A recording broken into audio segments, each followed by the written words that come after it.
Hey bitches, welcome to episode 46 of Roll for Girl Dinner, where we let the dice answer the age-old question, what should we have for dinner? Today we'll be using these dice. These are my dice. I call them girl dice. Now let's get started with a roll for protein. 7, pepperoni. Today we'll be using Applegate Naturals beef and pork pepperoni. This is my absolute favorite and a really strong start. Next up, let's roll for some cheese. 2, mozzarella. Today we'll be using these random slices of mozzarella from my fridge that I have no further information on.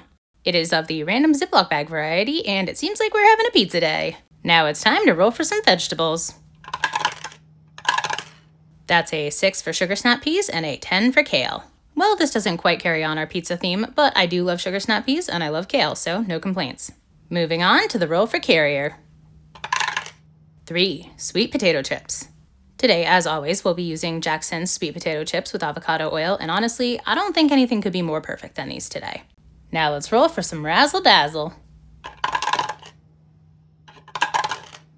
That's an 11 for black olives and a 20 for choose your own. Today we've got black olives from a random Tupperware container in my fridge, much like the mozzarella cheese, and I cannot resist choosing my own as Mama Lil's pickled asparagus. I dream about these day and night, so much so that I now have them on a subscription mailed to my apartment every single month. And yet somehow I still run out. Time to get saucy with the roll for sauce. 10, Thousand Island dressing. Today we'll be using Lighthouse brand Thousand Island dressing because it's not too sweet and therefore my favorite brand. I'm just going to go ahead and mix this in directly with the kale because it seems like the right place for it. Now let's finish this up with a roll for sparkling water. 4, cherry lime. I know that I've said this about a lot today, but right now, this is my absolute favorite flavor, so nice. Today's just working out for me all around. Let's eat, bitches. First things first, let's get our la la la la qua qua qua qua poured. Eep, don't overflow, don't overflow. Whew, that was close. And now the leftover coffee, as always. And for no reason in particular, I'm not quite so sure that I should drink anything directly, so let's make use of some straws today.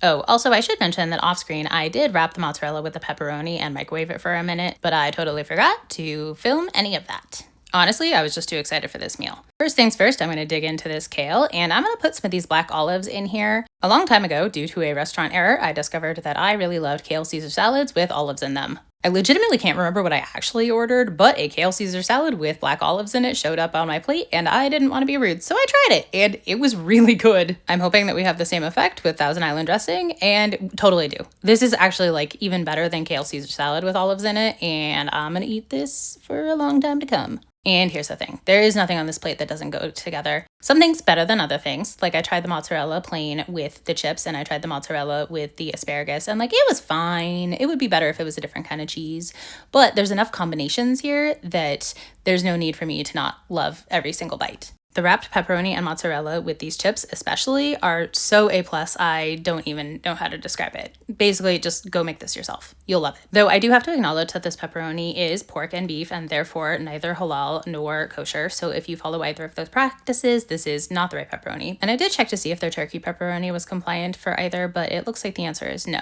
So if anyone in the comments follows either one of those practices and has any recommendations for pepperoni that is more inclusive, I would love to try it. And of course, we now come to the point in the episode where I ask myself if I were to play a character who would rate this meal a perfect 10 out of 10, who would I be? And that's a really easy answer because the answer is me. I would already rate this a 10 out of 10. It is definitely a 10 out of 10. So now I have the question for you, my dear commenters. If I were a character in your campaign, who would I be? What would my backstory be? You know, besides my obvious alignment of chaotic bisexual. This is my meal. I call this girl dinner. Girl dinner.